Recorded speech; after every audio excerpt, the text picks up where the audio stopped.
Syederalun seluruh kepala desa dan lurah di Wonogiri, Jawa Tengah mendapat kendaraan dinas baru jenis Yamaha NMAX viral di media sosial. Berikut informasi selengkapnya.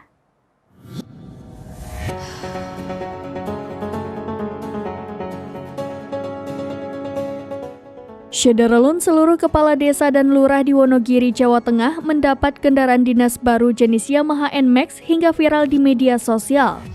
Kendaraan NMAX itu tiba di kantor Bupati Wonogiri dan sudah diambil oleh para kades. Hal itu terlihat dari video iring-iringan para kades yang mengambil motor dinas mereka. Seluruh motor yang diberikan adalah jenis Yamaha NMAX berwarna merah. Kendaraan NMAX itu diberi spesifikasi volume silinder 155 cc dan kapasitas bahan bakar 7 liter. Video ini pun mendapat banyak komentar dari para netizen.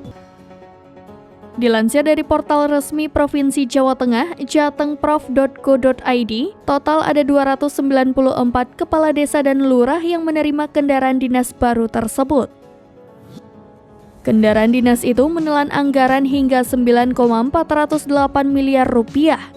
Bupati Joko Sutopo berharap agar kendaraan itu digunakan lebih baik. Joko menambahkan jika motor yang diberikan dinilai sudah layak. Hal itu karena sepeda motor yang diberikan sebelumnya sudah berusia 12 tahun, sehingga layak untuk diremajakan. Sedangkan jenis motor yang dipilih merupakan usulan dari para kades.